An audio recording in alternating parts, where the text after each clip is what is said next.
Hola a todos, bienvenidos a Paredro, el podcast de libros, autores y demás actores del mundo literario. Mi nombre es Camilo Hoyos y les doy la bienvenida a un capítulo que llega un día tarde en relación a nuestras publicaciones habituales, pero que con esto conseguimos compartirles una mesa increíble en la que estuve moderando, en la que aún no termina, y ojo a esto para quienes no hayan ido, en la actual Feria Internacional del Libro de Bogotá 2024, Leo la Naturaleza, en el que el país invitado fue Brasil.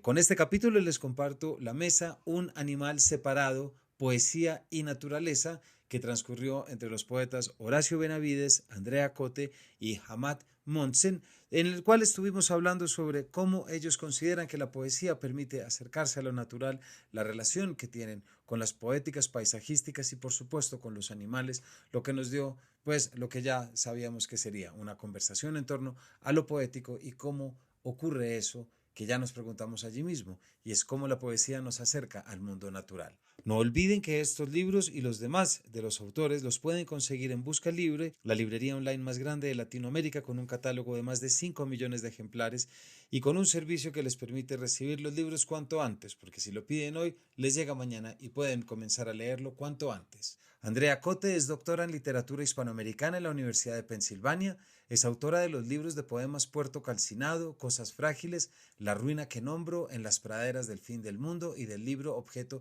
Chinatown a toda hora. Ha publicado los libros en prosa Una fotógrafa al desnudo, biografía de Tina Modotti y Blanca Varela o La escritura de la soledad. Compiló la antología de mujeres poetas colombianas Pájaros de Sombra en 2019 y ha obtenido los reconocimientos del Premio Nacional de Poesía de la Universidad Externado de Colombia en el 2003, el Premio Internacional de Poesía Puentes de Struga en 2005, el Premio Città de Castrovillari en 2010, con Porto in Cenere, versión italiana de Puerto Calcinado, y el International Latino Book Award en 2020 a la mejor antología poética. Es actualmente profesora de poesía en la maestría bilingüe en escritura creativa de la Universidad de Texas, El Paso. Horacio Benavides nació en Bolívar, Cauca, estudió artes plásticas en el Instituto Departamental de Bellas Artes de Cali, dicta talleres de poesía con niños y maestros. Libros de poemas publicados son Las cosas perdidas, Agua de la orilla, Sombra de agua, La aldea desvelada, Sin razón de florecer, Todo lugar para el desencuentro, entre muchos otros. Su libro La Serena Hierba recibió el Premio Nacional de Poesía 2013 del Ministerio de Cultura de Colombia. Y por último, Hamad Mohsen nació en El Cairo, Egipto, en 1995. Es escritor, traductor, periodista y profesor. Estudió letras hispánicas en la Universidad del Cairo y filología hispánica y traducción en la Universidad de Salamanca. Fue profesor de lengua y literatura en la Corporación Universitaria del Caribe, SECAR, en Sincelejo, Colombia. Este es su primer libro de poemas. Así que sin mayores preámbulos los dejamos con un capítulo que es poesía y mundo natural. Bienvenidos. A todos, muchas gracias por acompañarnos en un evento que era mandado a hacer para una temática como esta de la Filbo. Si ustedes están contentos allá, imagínense yo como estoy del lado de acá para poder hablar con nuestros tres invitados sobre este título tan bonito, sobre el que estaremos hablando después, como lo es Un animal separado, poesía y naturaleza. Arranco dándole la bienvenida a nuestros invitados, Horacio, Andrea, Hamad, bienvenidos, por favor. Y bueno, aprovechemos estos minuticos más que estamos y arranquemos un poquito a saco. Eh, este es un contexto, estamos en un contexto filbo, que es Leo la naturaleza, estamos en una mesa que es poesía y naturaleza. Antes de pensar en ustedes como poetas o creadores, me gustaría preguntarles desde su experiencia humana, si tienen alguna otra no la pueden contar, pero desde la experiencia humana, ¿qué relación tienen ustedes con la naturaleza? Ustedes salen a caminar, tienen mascotas, ¿cómo cultivan ustedes la relación con la naturaleza en el día a día? Bueno, buenas tardes, amigos, amigas. Miren, yo nací en el campo, en el sur del Cauca, entre animales. Lo primero que vi fue animales. Los pude ver a los 3 años, cuando mi madre me lleva al pueblo y nos quedamos en la ciudad esa noche. Dormimos ahí y al despertar descubro que hay silencio, que no están los pájaros y me entra una gran angustia y lloro, he perdido los pájaros. Ahora, esa pérdida fue fundamental en mi vida. Esa fue la conciencia de separarme. Yo estaba inmerso en los animales, pero no los podía ver. La separación fue fundamental.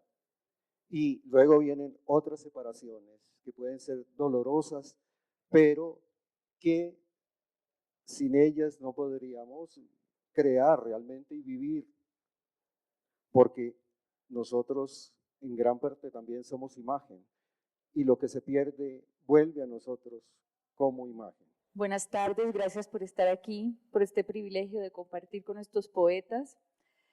Gracias además por esa apertura de tanta altura, de tanto vuelo. Pues yo soy Andrea Cote, yo nací en Barrancabermeja, Santander, que para quienes conocen el lugar y han o han escuchado de él, sabrán que es una geografía intensa. En Barrancabermeja hacen 40 grados casi todo el año, 97% de humedad, no importa dónde esté uno, ¿no? Entonces, para mí, digamos que yo siempre crecí sintiendo la naturaleza como una presencia completa, vivir alrededor del calor, danzar alrededor del calor, pensar en el calor como una cosa que marca los ritmos, los tiempos, las atmósferas, era fundamental. Y yo vivo por fuera del país y ahora vivo en un desierto, ¿no? Como de alguna manera parece que estos paisajes exigentes en su soberanía, en el modo en que son determinantes, siempre están en mi ruta. Vivo en el desierto de Chihuahua, en la frontera entre los Estados Unidos y México, y este es un desierto muy seco, extremadamente seco. Entonces mi relación con el calor es la contraria, y sin embargo, la aridez, como en mi infancia lo fue el barranco, me recuerda la necesidad de tener un tipo de atención especial con un paisaje que no es aparentemente bello o presente, un paisaje que es, cuya vitalidad proviene o abunda en su escasez, ¿no? Entonces, esa siempre ha sido mi relación con la naturaleza, que es una relación medianamente elegida, pero también puesta allí, ¿no? Por ella misma. Bueno, buenas tardes. También es un placer para mí compartir esta mesa con los poetas que me gustan mucho, con Camilo. Gracias por la invitación. Yo nací en El Cairo, tuve una infancia muy urbana, entonces toda mi infancia era una infancia que el paisaje que tenía era la calle, eran los edificios. Y voy a hacer un salto, estaba haciendo como un mapa de tiempo a como los 18 años, cuando yo voy a la península de Sinaí y escalo las montañas desérticas por primera vez y veo por primera vez que puede estar la naturaleza sola. Y creo que allí es la primera vez que yo veo que hay otra cosa. Pero si vuelvo, recuerdo que las visitas al pueblo de mi madre eran unas visitas a un pueblo cultural, no a un pueblo natural, porque cuando yo conozco el pueblo era el momento en el que se acababa la relación de mi familia materna con el campo que ellos cultivaban y ya vivían en sus casas. Entonces también esas visitas no tenían esa relación directa con lo que llamamos naturaleza. Pero también otro recuerdo muy recurrente en la infancia es que yo desde los 6 años cruzaba el Mar Rojo en un barco que duraba 3 días en el mar para visitar a mi padre al otro lado, que es también desierto. Y en todas estas visitas a los 6, a los 8, a los 9 años, nosotros viajábamos por carretera en Arabia Saudita, que era todo desierto también. Entonces, cuando yo hago todos esos recuentos de los recuerdos de tanto desierto, creo que cuando vengo acá y veo que la cosa está totalmente diferente, empiezo a notar todo lo que había visto y sin concebirlo como naturaleza. Y creo que el segundo cambio en la relación es aquí. Pero no puedo negar que todo esto, el Mar Rojo cruzándolo 8 veces, el desierto de Sinaí, el desierto de Arabia Saudita, el mar Mediterráneo, cuando estuve en España también y los paisajes diferentes en España, pero cuando vengo aquí a Colombia por primera vez, siento que allí uno tiene que parar y cambiar la mirada. Bueno, pues es un lujo esta diversidad, creo que ya todos nos dimos cuenta, incluso las coincidencias en la diversidad. Quería que arrancáramos por la experiencia vital de la naturaleza. Ahora quiero que vengamos y quiero que nos instalemos un poco en este contexto en el que estamos. Estamos en una filbo que estamos viendo además con una imagen muy bonita y con un lenguaje y con una, digamos, como con un mandato que me parece muy importante para todos, que es leo la naturaleza. Yo soy de los que cree que la literatura y la lectura literaria sirve y es práctica, y también pienso todo el tiempo cómo lo que yo hago y a lo que yo me dedico ayuda en estas preocupaciones generales que creo que cada vez todos coincidimos y por primera vez podemos estar de acuerdo en decir hay un problema con el medio ambiente, estamos en una crisis. Entonces quisiera preguntarles a ustedes cómo reciben una mesa como esta en poesía, por supuesto con sus temáticas afines de lo natural, pero ¿cuál es la importancia de hacer una mesa como esta? Y si queremos llevarlo de una manera más específica, ¿cómo creen ustedes que la poesía nos ayuda a conectar o a recuperar esas conexiones perdidas, siendo la más clara y evidente nuestra conexión con el medio ambiente? ¿Cómo la poesía puede ser desde la esperanza o como lo quieran llamar para poder recuperar lo perdido? Yo creo que la naturaleza no está allá y nosotros. Es decir, la naturaleza realmente es un problema entre dos, entre nuestra interioridad y lo que está afuera. Y lo que está afuera se está moviendo y lo que está adentro se está moviendo. Por ejemplo, decimos ver. Y ustedes saben que ver se nos da a veces. Uno generalmente no ve. Uno dice oír. Oír se nos da a veces. Recuerdo que me había tomado unos buenos tragos y vivía en un barrio de Cali muy cerca a un parque. Y pasé por en medio del parque, por entre los árboles, y pude ver casi por primera vez unas torcasas que estaban en las ramas. Pero las vi de tal manera que estaban vibrando ahí. Y eso no me había ocurrido antes. Era un instante, un momento que hacía posible ver. Ahora, nosotros sabemos que fuimos completamente animales. Y no lo digo despectivamente, lo digo, es decir, como un elogio. Fuimos animales y de pronto, por circunstancias que son muy difíciles de conocer, nos fuimos transformando porque nos fuimos separando de lo que era todo. Nos fuimos separando hasta ser lo que llamamos nosotros, o en este caso yo, por ejemplo. Esa separación, desde que se dio, ha sido un problema muy grande y es una lucha nuestra porque aparecen dos. Aparece el cuerpo y aparece el espíritu, o podríamos decir el lenguaje. Somos dos y por primera vez nos podemos ver. Entonces nos podemos hasta reír de nosotros y eso no nos pasaba. Ahora, este problema de la unidad está planteado en la poesía en forma muy alta. Por ejemplo, Rilke en sus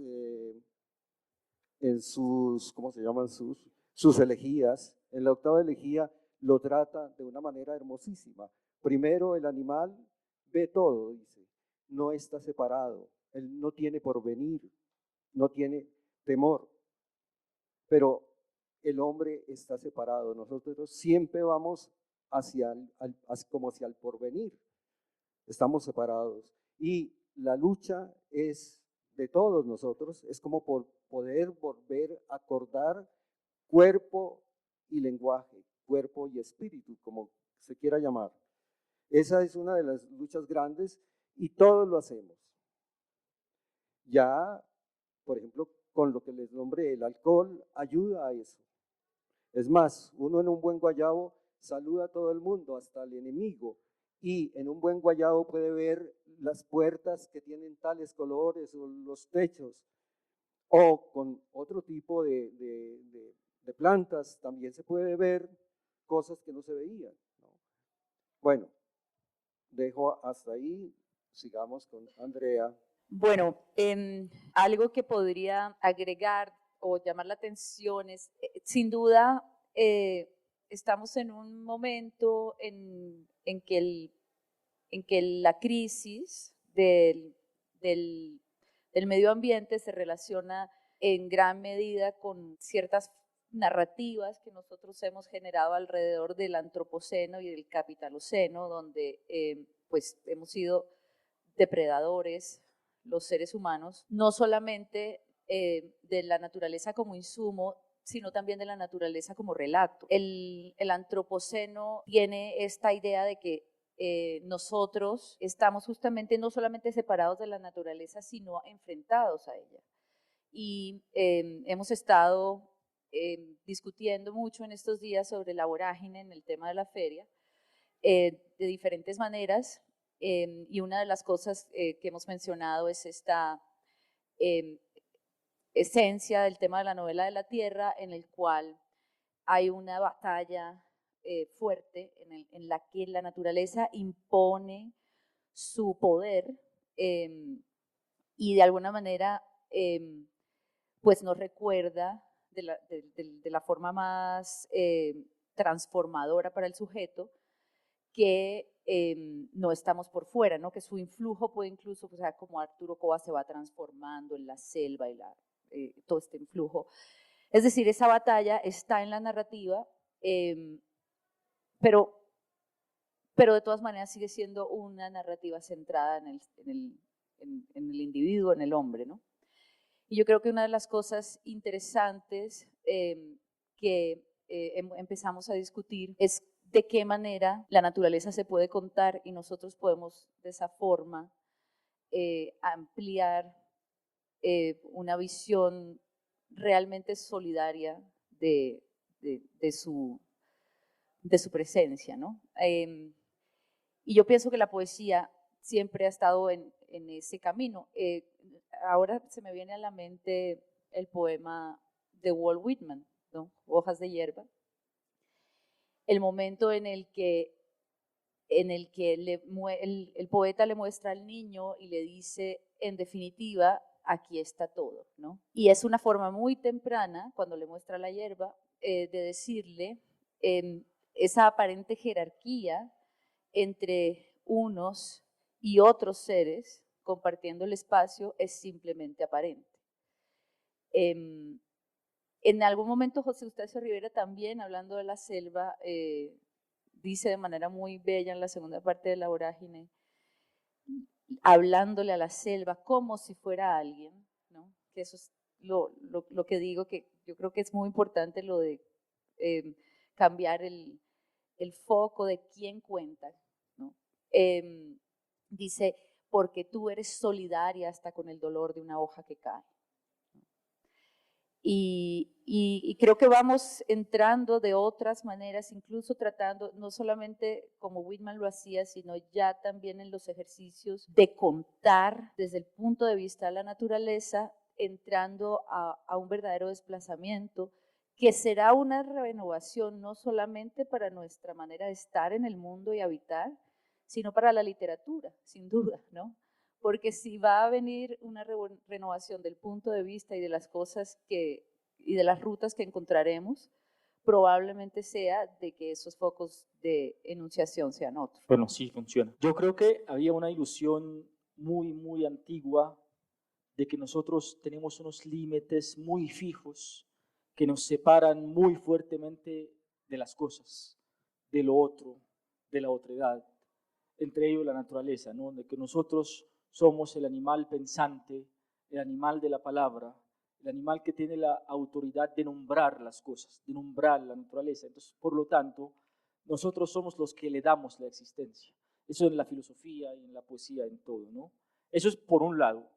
Voy a ir al otro punto, si tenemos una línea, y hablar un poquito de algo místico. En la mística hay una cosa que es el panteísmo. El panteísmo, en sencillas palabras, es la unión de existencias. Hay un libro que se llama Esto eres tú, el autor de El héroe de mil caras, que ahora se me fue el nombre. El título del libro es un tótem sánscrito que Joseph Campbell. Entonces, en la portada del libro hay un cuadro alemán muy lindo, que es un hombre de espaldas contemplando un paisaje. Y el título del libro es Esto eres tú, o tú eres esto.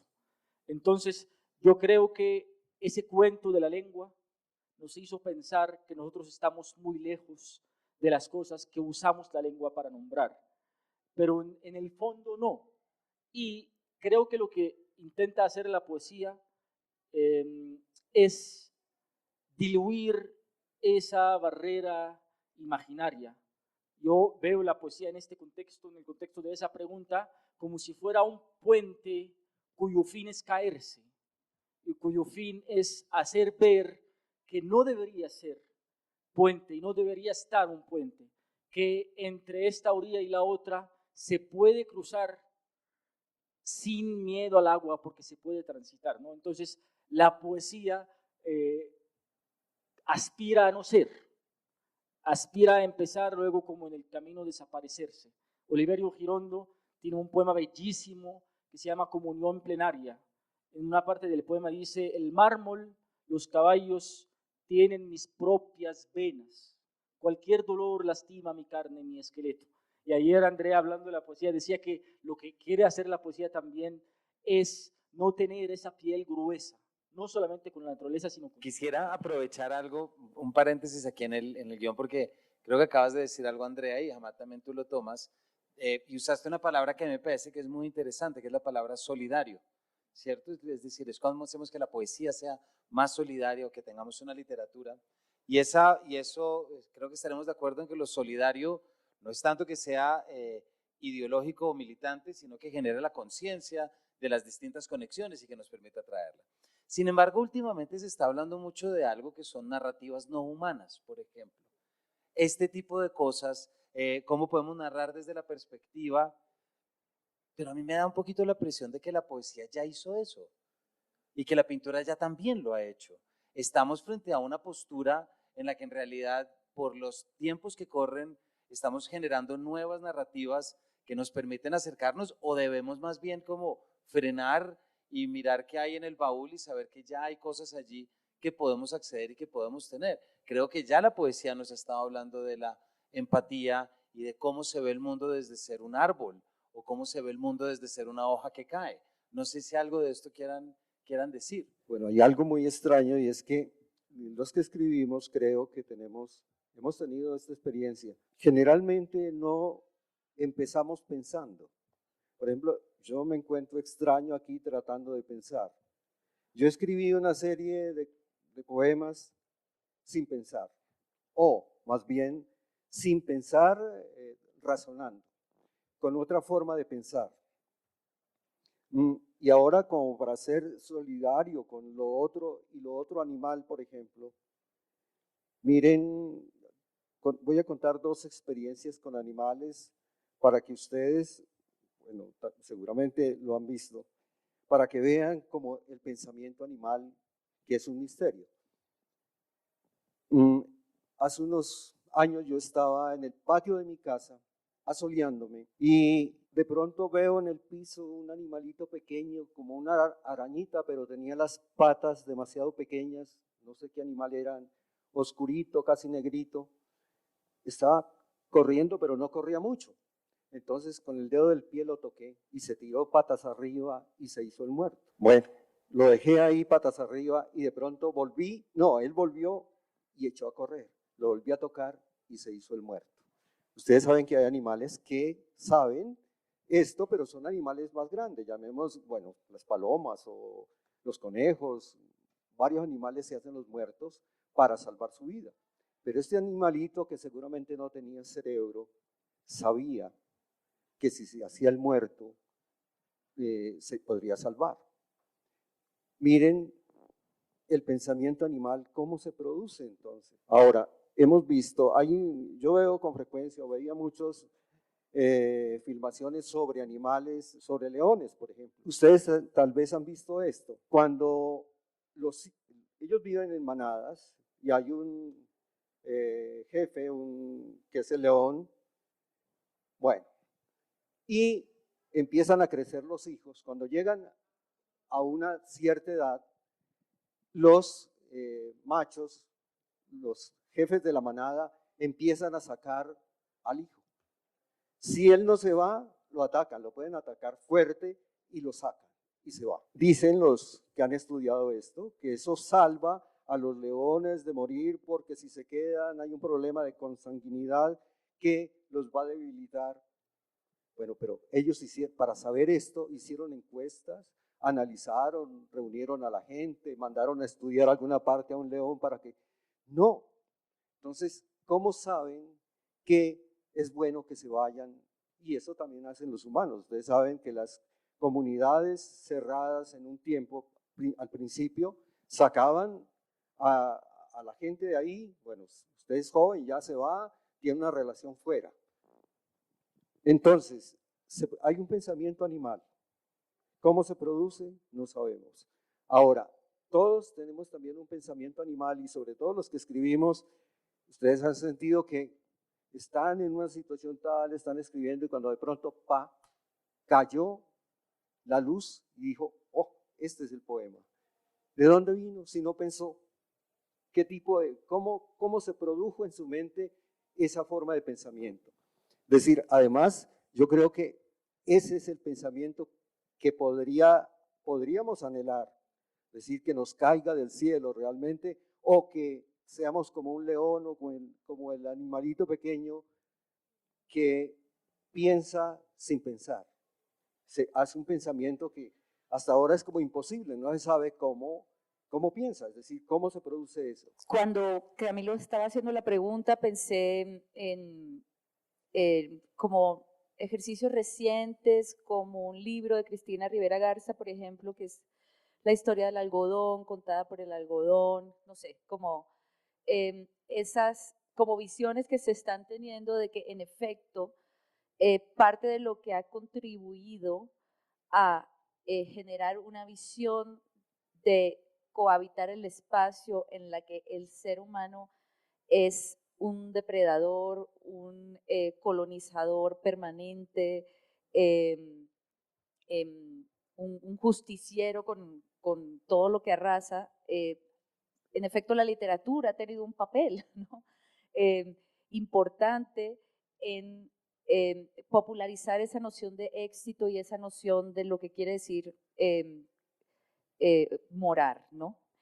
Y estoy de acuerdo contigo, Camilo, en la poesía, contrario quizás de mucha de la narrativa, sobre todo esa noción del yo, que es tan fuerte en otro tipo de relatos, siempre ha sido cuestionada, ¿no? Nosotros tenemos a los poetas orientales, que yo no los he podido leer en su idioma original, pero sí he podido leer a poetas como Ezra Pound, que un poco como adaptando esa imagen de la impersonalidad que requiere permitir que la literatura se pinte, que la naturaleza se pinte a sí misma, se cuente a sí misma. Eso viene en un ejercicio de hacer una imagen poética pura en la que la visión del yo está nunca realmente enteramente disuelta, pero por lo menos no está siendo privilegiada, ¿no? Entonces sí que creo que la poesía ya venía hablándonos de esa solidaridad.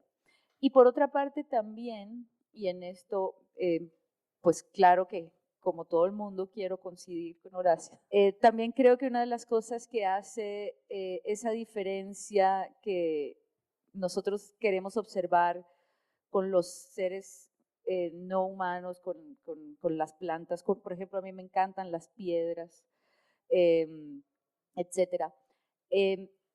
en el fondo lo que hace es confirmar que esa diferencia no existe, ¿no?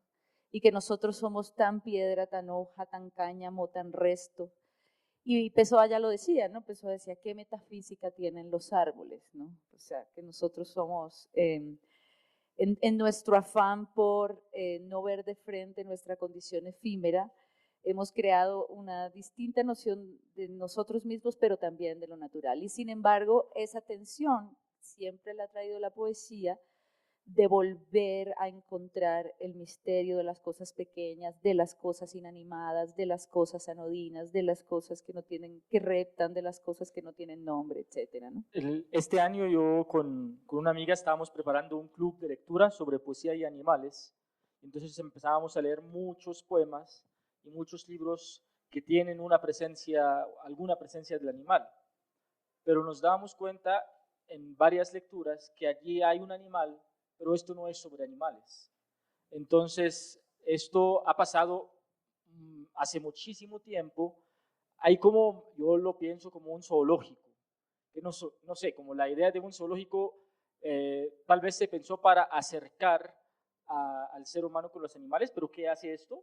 Cuando nos llevan de niños a ver al animal en la jaula, ¿nosotros nos acercamos al animal? No, hace todo lo contrario. Entonces yo siento que puede existir, puede haber una literatura que tiene una presencia natural o una presencia del animal, pero si la analizamos vamos a ver que está todo el estereotipo de este animal en la historia de la literatura, no en la historia natural, por ejemplo. Y esto tal vez nos aleja más del animal, nos confirma esa idea de que este animal es así, porque el rol que se le ha concedido en la literatura es así. También las fábulas, ¿no? Estaba revisando también los poemas de niños que tienen personajes animales. Esto no tiene nada que ver con el animal. Esto tiene la gracia musical para acercar a los niños con la poesía, pero lo que en muchos casos termina haciendo es acabar con la relación de los niños con la poesía y con los animales, como que es la gallina, es el lobo y ya. Pero entonces yo creo que también lo que quiere hacer esa poesía de la que hablamos es decir que allí está el animal, y aquí la poesía lo que intenta hacer es señalar. Horacio, hablando de la poesía, usa un verbo que a mí me gusta mucho, es insinuar. Luego otra vez desaparece la poesía y están los dos animales. Bueno, sonó justamente la canción de la Pantera Rosa. No sé, ustedes también la están oyendo, ¿no? Soy solo yo. Este está saliendo por acá, creo. No es afuera, ¿cierto? Ya, bueno, miren, presencia total. Sí, no, dije, esto es una gran coincidencia. Muchísimas gracias. Horacio, quisiera pedirte que nos sigas contando lo que ya nos venías contando del pensamiento animal, porque todos ustedes leyeron la descripción de la mesa, ¿cierto? Cuando a Horacio se le pregunta qué animal sería, dice, es un animal, pero sería separado. Todos te leyeron, pero no sé si todo el mundo entendió. Quiero tomar este momento para que nos cuentes y prolonguemos más. Ya lo hablaste en la elegía, también en la última respuesta, pero exactamente a qué te refieres y cómo esto que nos vas a contar es un elemento tan importante en tu obra y pensamiento. No olviden que pueden encontrar los libros de Andrea, Horacio y Hamad en Busca Libre, la librería online más grande de Latinoamérica, y son libros que si piden hoy les puede llegar mañana, porque cuentan con este increíble servicio de que los libros lleguen rápido donde sus lectores. A ver, esto de la separación que hicimos, que hemos hecho de nosotros entre cuerpo y espíritu. Miren cómo ha habido una lucha larga para destruirnos a nosotros mismos, es decir, destruir una de las partes. Ustedes recuerdan, hay religiones que de alguna manera han ayudado a que lo que es cuerpo animal sea golpeado, azotado, destruido, porque lo que vale es el espíritu, lo que está arriba, la luz. No hay una relación entre las dos cosas, sino que hay que castigarlo, castigar el cuerpo. Y entonces el espíritu empieza a ganar y el espíritu se eleva y posiblemente vaya al cielo o a algún paraíso, no sé. Recuerden ustedes la poesía romana del primer siglo antes de Cristo, el siguiente siglo ya después, cómo ellos tratan de recuperar el cuerpo. Beben y está la bebida y la celebran, comen y en la poesía está la comida, la sexualidad, es decir, eso aparece. Ahora, en la vida también aparece, no sé si todos, pero los que podían comer las cortes y comían hasta el extremo, y era tanto que querían recuperar ser animales, comer lo máximo posible, que habían vomitorios para volver a comer, para tener el placer de volver a gustar. Si uno ve también, bueno, todo el tiempo ha habido como esta lucha, ¿no? En condenar la una parte o la otra, más el cuerpo que el lenguaje, el espíritu, porque eso es una cosa elevada. Ahora, y están las luchas por recuperar la unidad. Y no solamente de la poesía, de los que piensan, los intelectuales, sino de cualquier persona. Yo tengo un recuerdo que algo que vi de niño, y no pensé, sino que me llamó la atención eso que vi. Tenía unos 9 años, vivíamos en el campo, aquí estaba la casa de mis padres, un poquito, no tan lejos, estaba la casa de un amigo de mi misma edad, y ocurre que nosotros no teníamos perros en ese momento, y mi amigo tenía un perro. La casa, después de la casa de nosotros, había una hondonada y había una especie de bosque pequeño, un bosquecito, y mi amigo tenía un solo perro. Bueno, pero oía que ladraban por el bosquecito 2 perros. Entonces le pregunté a él, bueno, pero tenés un perro y entonces, ¿cómo es que ladran 2 perros? Dijo, porque es que yo hago lo que hace el perro. Cuando él corre, yo corro. Cuando él ladra, yo ladro. Él le da por buscar en los troncos podridos gusanos blancos grandes que se llaman mojojoyes y que son comestibles. Él se los come y yo también raspo en los troncos podridos y me los como.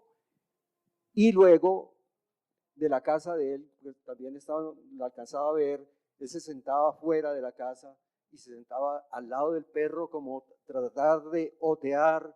Era un perro más. Es decir, ese niño fue en un momento, recuperó eso que nosotros nos cuesta recuperar, que es el cuerpo. Él se unió completamente, fue un animal por un rato. Ahora esto me hace pensar también otra cosa que he descubierto, y es que nosotros como adultos ya no jugamos. Eso es una virtud de los niños, porque ellos si sueñan ser, que juguemos a los elefantes, en ese momento son elefantes. Nosotros hacemos que jugamos, es decir, lo nuestro ya es teatro, pero ellos pueden recuperar, pueden olvidarse, pueden perderse siendo algo, siendo otra cosa, por ejemplo, un animal o lo que sea. Horacio, muchísimas gracias. Yo también estaba pensando en una cantidad de cosas. Estaba pensando en ese personaje Mowgli, no, estaba pensando en el libro de las Tierras Vírgenes, no, en fin. Pero sigamos. Andrea, tú tienes en tu poesía, hay un constante diálogo con el paisaje, hay un elemento clarísimamente natural y me atrevo a decir que es tu forma de ver el mundo. Y fíjate que aquí arrancaste hablándonos de tu muy querida Barranca Bermeja, con su calor y con su humedad y todo. No sé por qué me entró una curiosidad y te quería preguntar, ¿tú recuerdas la primera o las primeras, como para no ser tan categórico, pero la primera vez que tú empezaste a darte cuenta que en ese clima de Barranca Bermeja, que para tantos puede ser nocivo, horrible y todo lo que quieras, tú empezaste a encontrarle sentido a eso y encontraste un diálogo, porque es que creo que ese reconocimiento del diálogo, estamos también hablando en código de la vorágine y estamos hablando en código de muchas otras cosas. Nos cuentas un poquito, porque yo siento que esa primera vez, una de esas primeras veces, es una experiencia con la que tú cargas siempre y todavía está presente en tu poesía. Bueno, gracias por tu lectura, Camilo. En efecto, para mí, sin habérmelo propuesto, ha resultado siendo que el centro de lo que trato de hacer cuando escribo tiene que ver con expresar esa relación entre el sujeto y el territorio, pero especialmente cuando el territorio es un territorio de alguna manera agresivo, hostil, o por lo menos no poseedor de una belleza pues clásica, aparente, ¿no? En esa relación entre sujeto y territorio es posible pensar y ubicar una cierta noción de crisis. Yo creo que de ahí el que esas imágenes tempranas que yo tuviera de barrancos, de lugares áridos, de ríos, esto por ejemplo quizás es el recuerdo que yo podría citar para contestar a tu pregunta.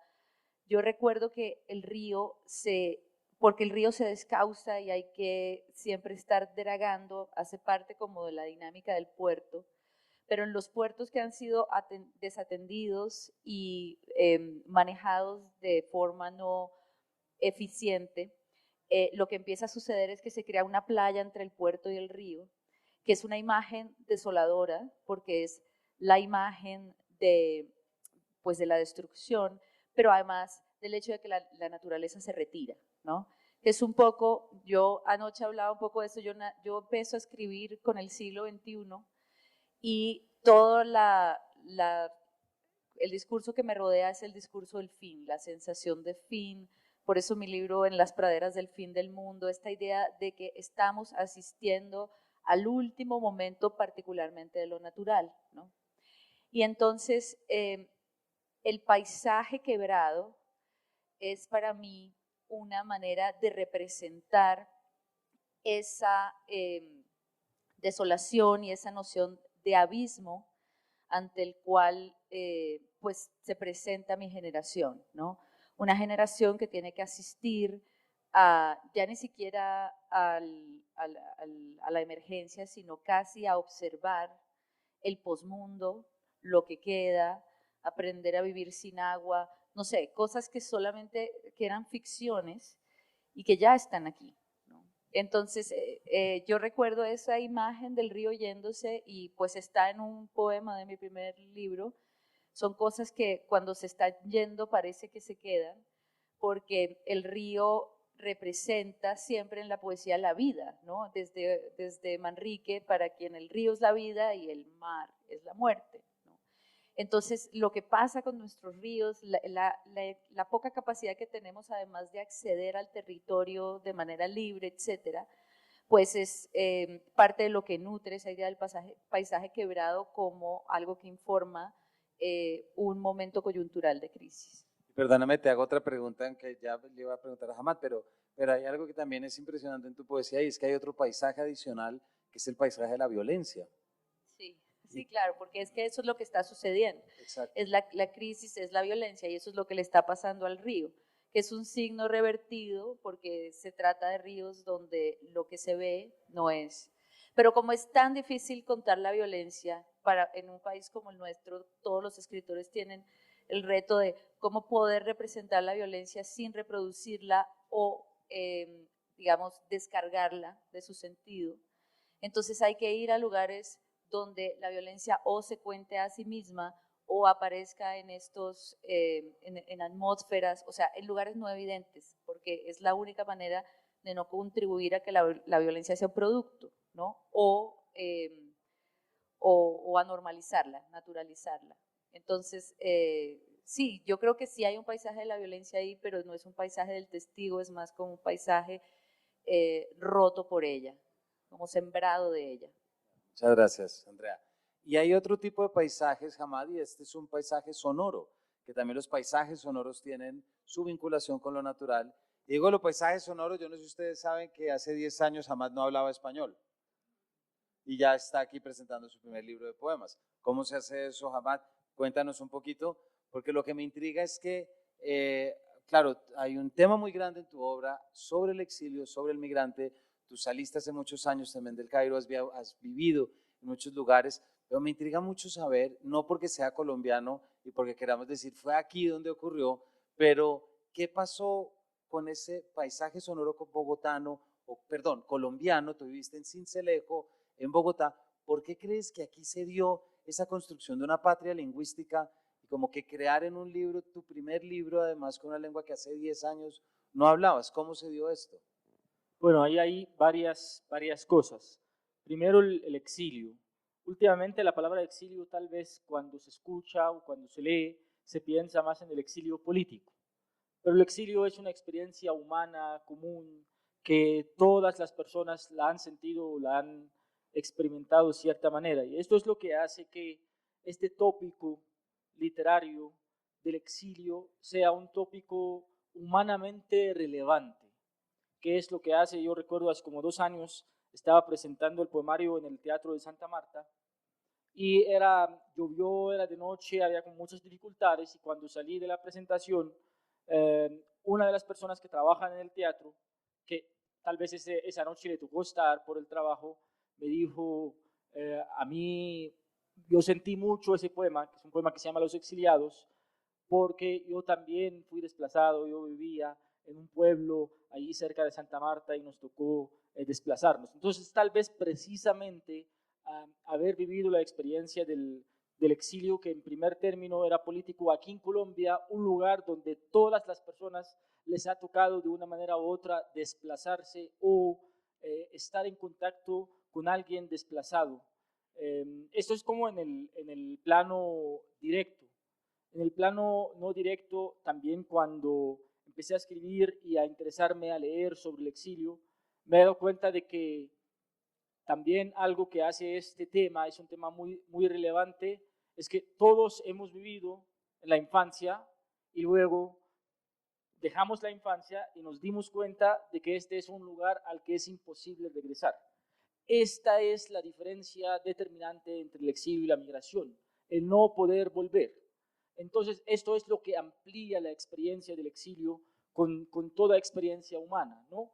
Y no solamente la experiencia de la infancia, pero la experiencia de la infancia es la mayor experiencia de la que se exilia, es imposible, está siempre la lucha de volver. Luego ya más allá también está tal vez ese dolor de la primera separación, que es la creación, ¿no? El haber nacido es una separación que en ciertas culturas es de lo que había antes del nacimiento y en otras menos trascendentales es la separación de la madre, que también es la imposibilidad de regresar. Entonces, como hay una cantidad de manifestaciones de la experiencia del exilio que la hacen no ser una experiencia muy individual y relevante al otro. Ahora, la segunda parte de la pregunta, escribir ahora en una lengua que hace 10 años yo no hablaba, no sabía nada de esto. Creo que esto es como una doble separación, porque la primera separación del ser humano es la separación a través del lenguaje, que no puede tener una relación directa con las cosas, siempre tiene que ser mediada por el lenguaje. Pero luego uno coge el lenguaje que se le toca, que es la lengua materna, y luego en mi caso, haber tenido que separarse de ese primer lenguaje, que es la primera lengua, a tener que interactuarse con la realidad a través de otra lengua. Entonces ya hay como diferentes puentes. Uno quiere deshacerse de la primera separación y luego le viene otra. Pero tal vez esa segunda separación, en mi caso, y este contraste de todo lo que está alrededor, en el Pacífico colombiano, en la Sierra Nevada, todo esto hace que tal vez la mirada sea mucho más intensa, que yo veo las cosas mucho más porque son muy diferentes a todo lo que yo había visto antes. También cuando escribo poesía en español, siento que mi relación con la lengua es menos de la relación que yo tenía con el árabe. Entonces, tengo más relación con las cosas de las que hablo que la relación que tengo con la herramienta que es la lengua. Muchas gracias, Hamad.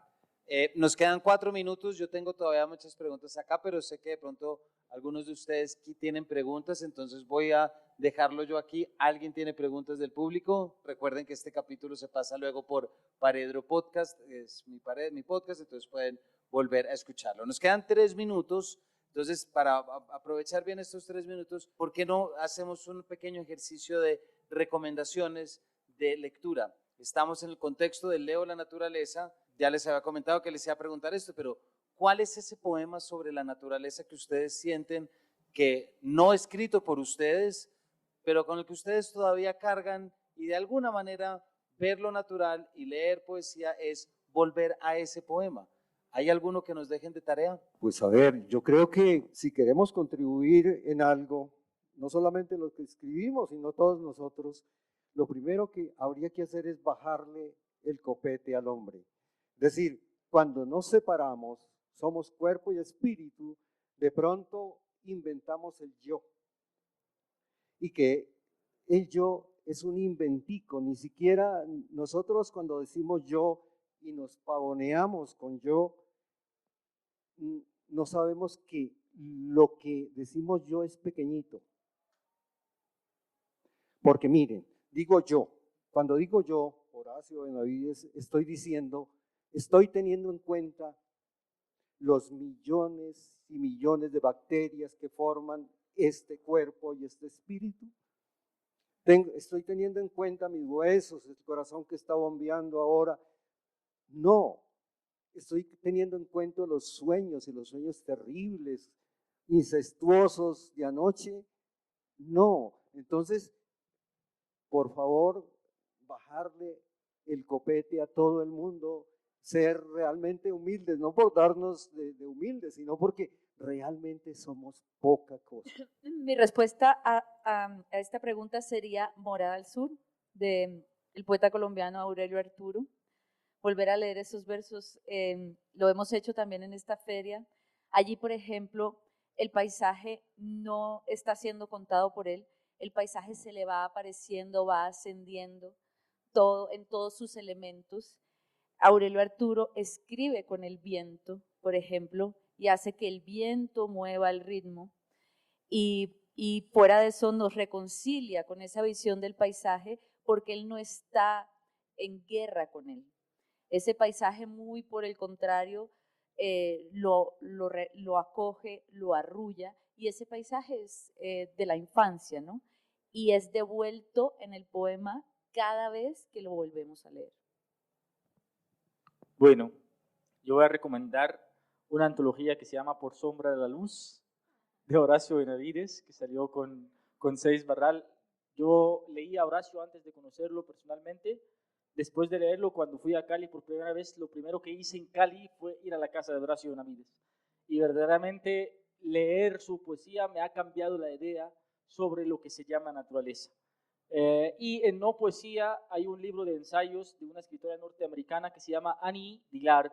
El libro se llama Enseñarle a hablar a una piedra. Leer a Annie Dillard, leer este tipo de ensayo de los nature writers norteamericanos, en todo lo que se publica de Rata Naturae, eso también cambia totalmente la idea que uno tiene sobre la naturaleza. Nos quedamos sin tiempo. Muchísimas gracias por habernos acompañado y gracias a ustedes, por supuesto.